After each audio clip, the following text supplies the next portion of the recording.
এই কিছুদিন আগেও ভাবতে পারতাম আমাদের রাজ্যে দাঁড়িয়ে, বাংলায় দাঁড়িয়ে কেউ নেতাজি সুভাষচন্দ্র বসুর বাপ পাপন্ত করছে, আর তাতে বাঙালি খুব একটা আলোড়িত হচ্ছে না, এমনটা ভাবা যেত? ভাবুন, আমাদের রাজ্যে কবি শঙ্খ ঘোষের কবিতা নিয়ে কেউ কটাক্ষ করছেন, বাবরের প্রার্থনা নাকি মুসলমানদের প্রতি দরদ দেখানো। কি অদ্ভুত ব্যাপার না? রামমোহন, বিদ্যাসাগর, তাদেরও তো কটাক্ষ করা হয়েছে। আর সম্প্রতি আমাদের রাজ্যের এই যে ছবিটা দেখছেন, এটি এ রাজ্যের একজন নাট্যকর্মী, তাকে বেধড়ক মারা হয়েছে রাস্তায়। কেন? মাত্র কয়েকদিন আগের খবর, বেধড়ক তাকে মারা হয়েছে। তার কারণ, তিনি নাটক করে, নাটকের অভিনয় সেরে বাড়িতে ফিরছিলেন, কালো রঙের শেরওয়ানি পরেছিলেন।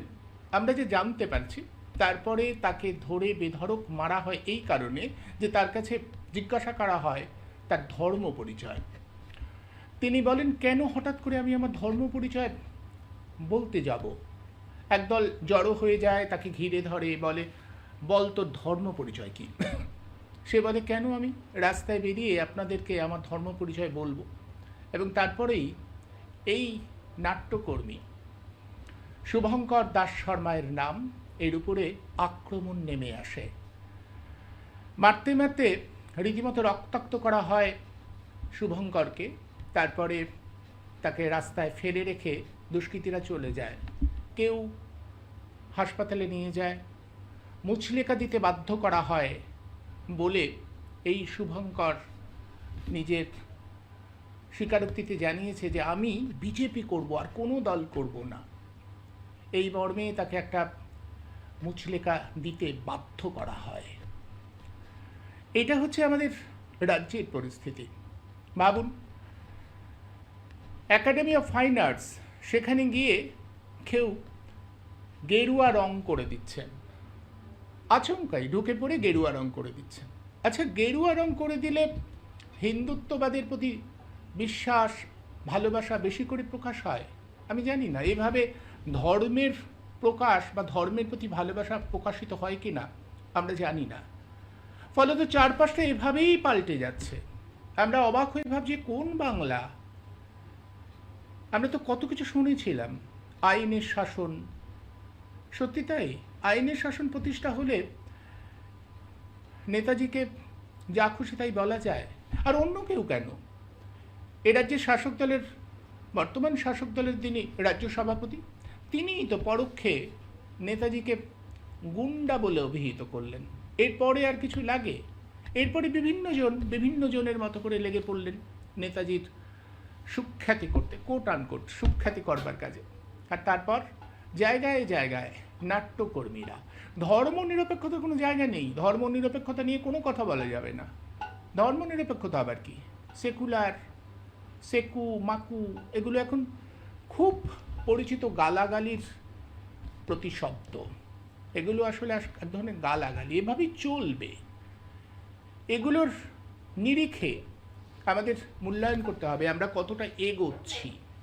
মেনে চলুন, আমরা এগোচ্ছি। এই বাংলা আসলে এগিয়ে থাকা বাংলা, এগিয়ে যাওয়া বাংলা।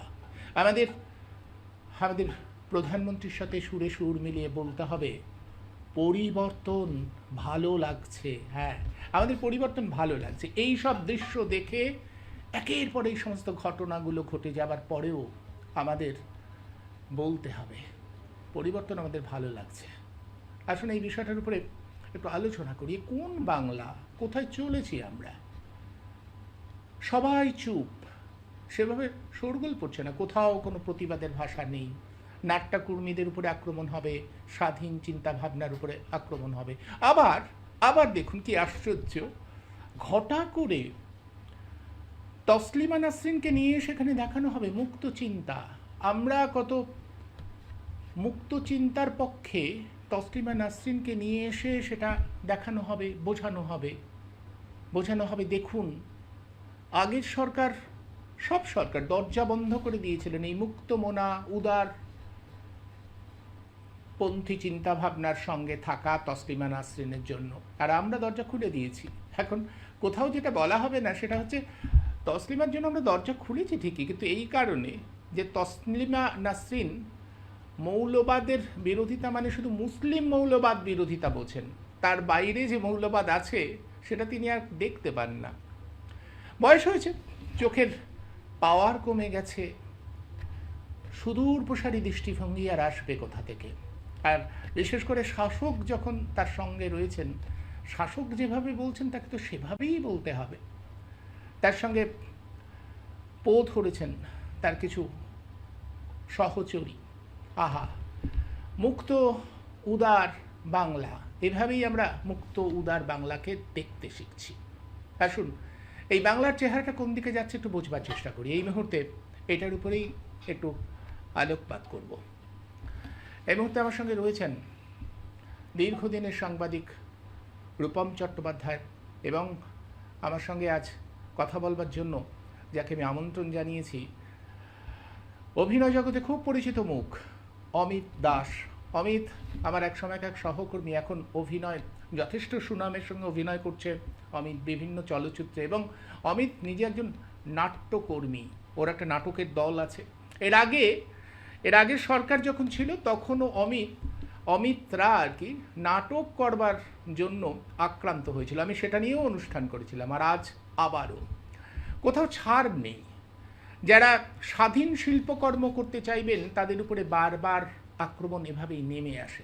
আমি অমিতের কাছেই প্রথম আসবো। অমিত, এই যে ঘটনাগুলো ঘটে যাচ্ছে, যে বিশেষ করে তোমাদের পেশারই একজন নাট্যকর্মী রাস্তায় এভাবে আক্রান্ত হলেন, এটা ভাবা যায় পশ্চিম বাংলায় বাঙালি সংস্কৃতি নিয়ে এত কথা বলি আমরা, আর সেই সময় রাস্তায় রক্তাক্ত অবস্থায় পড়ে রয়েছে একজন নাট্যকর্মী। মানে কিভাবে এটার প্রতিক্রিয়া ব্যক্ত করবে তুমি? কি প্রতিক্রিয়া দেবো এটা? সেটা আমার একটা গল্প বলি যে আমার ছেলে যখন ছোট ছিল, লালন, তো ওকে আমি স্কুলে আনতে যেতাম, তখন ক্লাস 5-এ পড়ে। এবারে ক্লাস 5-এ ও ছুটির সময় সব ক্লাস একসঙ্গে ছুটি হয়, তো বাচ্চারা আগে একটু বেরোনো শুরু করে, বড়রাও বেরোনো শুরু করে। তো কি হয়, কিছুক্ষণ পর দেখা যায় বাচ্চারা ওই কোলাপসিবল গেটটার ওখানটাতেই দাঁড়িয়ে থাকে, মাঝখানে ছোট্ট গ্যাপ দিয়ে বড়রা বেরিয়ে যায়। তার কারণ বড়দের ভার বেশি, ওজন বেশি, ধাক্কা ধাক্কিতে সুবিধে হয়। তো ওরা কিছু একটা করে ছোট ছোট বাচ্চাগুলো সাইডে আটকা পড়ে যায় আর বাইরের দিকে তাকিয়ে থাকে জানলার বাইরে থেকে। তো এরকম রেগুলারই হয় স্কুলগুলোতে। তো এইটা তো ছোটবেলা থেকে জানলার ওখানে দাঁড়িয়ে শিখলো ছোটবেলাতেই যে আচ্ছা এটাই প্রসেসটা হলো, সেটা হচ্ছে যে বেরিয়ে যাও ধাক্কা দিয়ে। মানে যার জোর আছে সে বেরিয়ে যেতে পারবে, যার ক্ষমতা আছে। এই যে বিষয়টা সেদিন আমার ওই দৃশ্যটা আমার চোখ খুলে দিয়েছিল। আসলে এটা তো চিরকাল ধরে হয়ে এসছে, মানে যাদের বলার লোক নেই তাদের উপর অত্যাচার, যাদের কিছু বিয়ে করার নেই তাদের উপর অত্যাচার, যারা তুলনামূলক কিছুই করে উঠতে পারে না তাদের উপর অত্যাচার। হওয়ার কথা ছিল তো উল্টো, সেটা হচ্ছে যে যারা পারেন না তাদেরকেই তো সাপোর্ট দিয়ে পাড়ার জায়গায় নিয়ে যাওয়া তো কথা ছিল। তো এসব তো হয়েছে উল্টো চিরকাল। আমাদের সময়ও তুমি বললে অনুপম দাস, সেটা হচ্ছে যে আমার নাম, যাই হোক আমার নাম অমিত সাহা, দাস না। হ্যাঁ, আমি ভুল করেছি, আমি দুঃখিত, অমিত সাহা। হ্যাঁ, ও ঠিক আছে। তো আমাদের সময় হয়েছিল ওই তৃণমূলের সময় আমার সাথে নাট্যোৎসব নিয়ে সমস্যা হয়।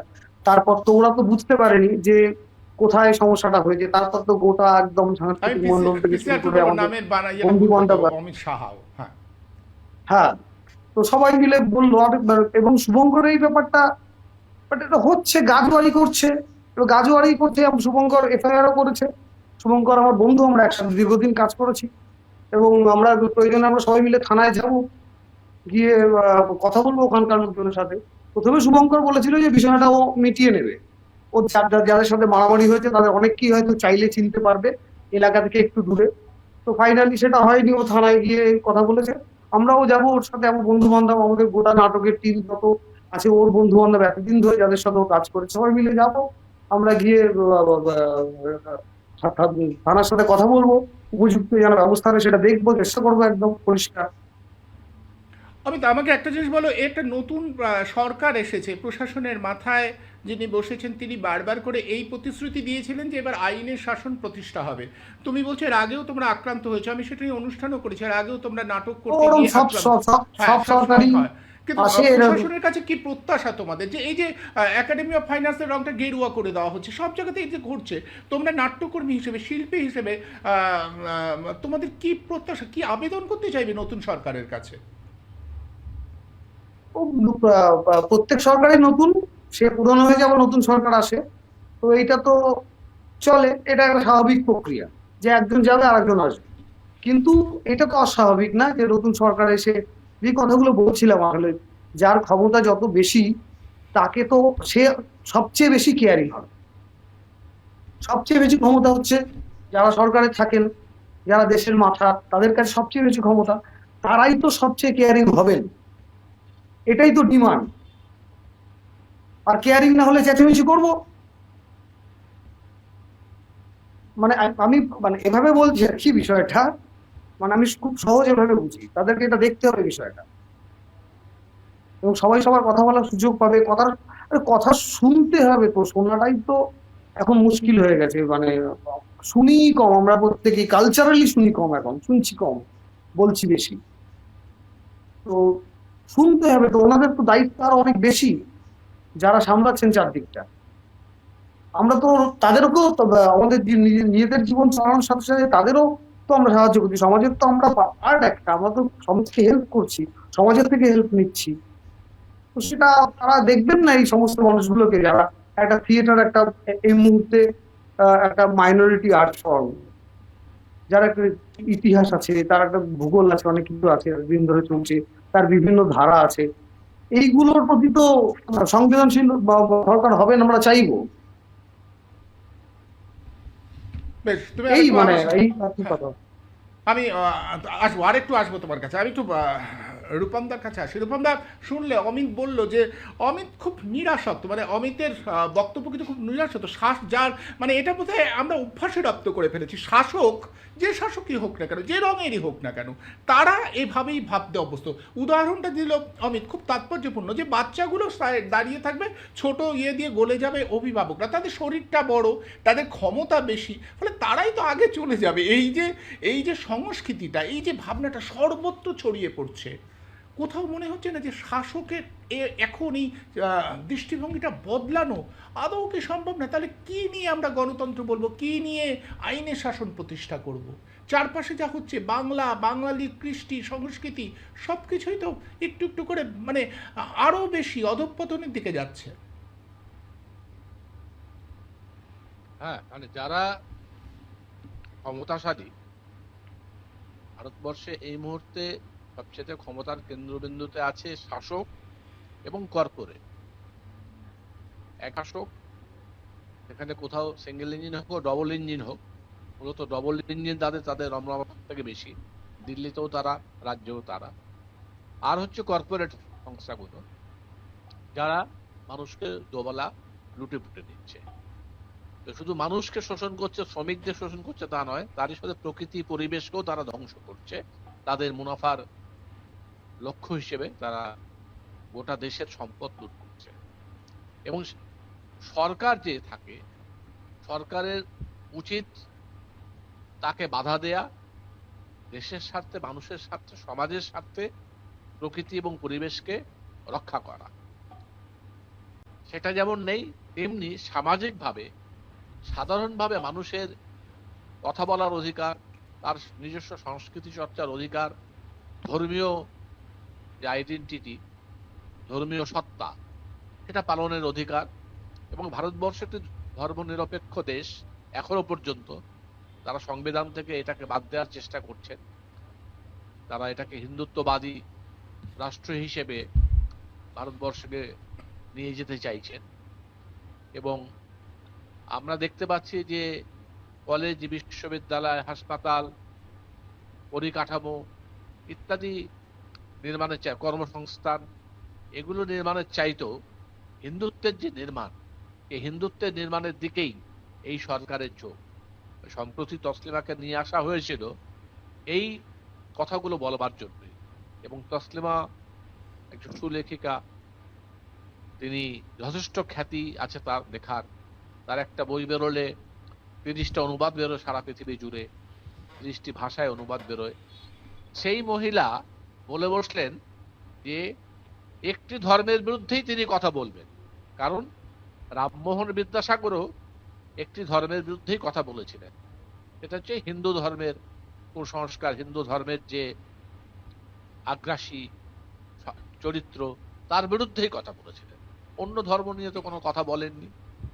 অর্থাৎ রামমোহনের সতীদাহ বিরোধী যে পদক্ষেপ, সতীদাহের মতো একটা নিষ্ঠুর পদক্ষেপ, যেটা এখানকার ব্রাহ্মণ্য সমাজ পুরো ভারতবর্ষে সমস্ত জাতির উপরে চাপিয়ে দিয়েছিল, এবং সহমরণে উড়ে মরবার যে সহমরণে যাওয়ার যে রীতি, একই সঙ্গে স্ত্রীকে মৃত স্বামীর সঙ্গে পুড়িয়ে মারার যে ঘৃণ্য নির্মম একটা আচার, তার বিরুদ্ধে রামমোহনের যে লড়াই, এবং বিদ্যাসাগর বাল্য বিধবাকে রোধ করা, বাল্য বিবাহ রোধ করা এবং নারী শিক্ষা প্রচলন করা এবং বিধবা বিবাহ প্রচলন করার, এবং বাংলা ভাষা তার বর্ণ তাকে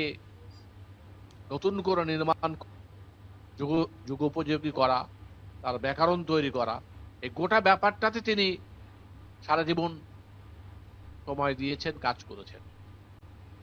আজকে তসলিমা নাসরিন তার অধ্যত্ব এমন জায়গায় পৌঁছেছে, তিনি বিদ্যাসাগর রামমোহনের সাথে নিজের তুলনা করছেন, যে তারা যা করেছিলেন উনিও তাই করছেন।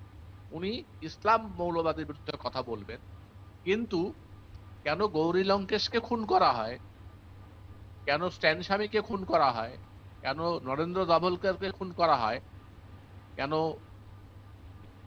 আমাদের গোবিন্দ পানসারেকে খুন করা হয়, কেন স্বামী অগ্নিবেশকে খুন করা হয়, তারা হিন্দু হলেও তাদের খুন করা হয়, এই প্রশ্ন তিনি তুলবেন না। এবং এই প্রশ্নও তিনি তুলবেন না যে কদিন আগে কলকাতায় এই মুক্ত চিন্তার আবহে যখন জাভেদ খানকে আহ্বান করেছিল উর্দু একাডেমি, দুটি মুসলিম সংগঠনের আপত্তির জন্য বর্তমান যে বিজেপি সরকার, সেই সরকারের নিয়ন্ত্রণে থাকা উর্দু একাডেমি, তারা কিন্তু জাভেদ খানকে তার আমন্ত্রণ পত্র তারা বাতিল করেছে। জাভেদ খানের আমন্ত্রণ বাতিল হয়েছে কারণ দুটি মুসলিম মৌলবাদী সংগঠনের আপত্তির জন্য। এই হচ্ছে মুক্ত চিন্তার ধারা। তারা তসলিমাকে এনে প্রমাণ করবার চেষ্টা করছেন যে তারা একেবারে মুক্ত চিন্তা, স্বাধীন মতামতের পক্ষে। তারা নিরাপত্তা দিচ্ছেন, তাকে বারবার আসতে বলছেন, এবং কলকাতায় নিরাপত্তা সুনিশ্চিত থাকবে যদি তিনি এখানে আসেন, এই প্রতিশ্রুতি দেয়া হচ্ছে। আর দুদিন আগে আমরা দেখেছি যে এই জাভেদ খানকে তারা জাভেদ আখতারকে কলকাতার সফরকে তারা বাতিল করেছেন।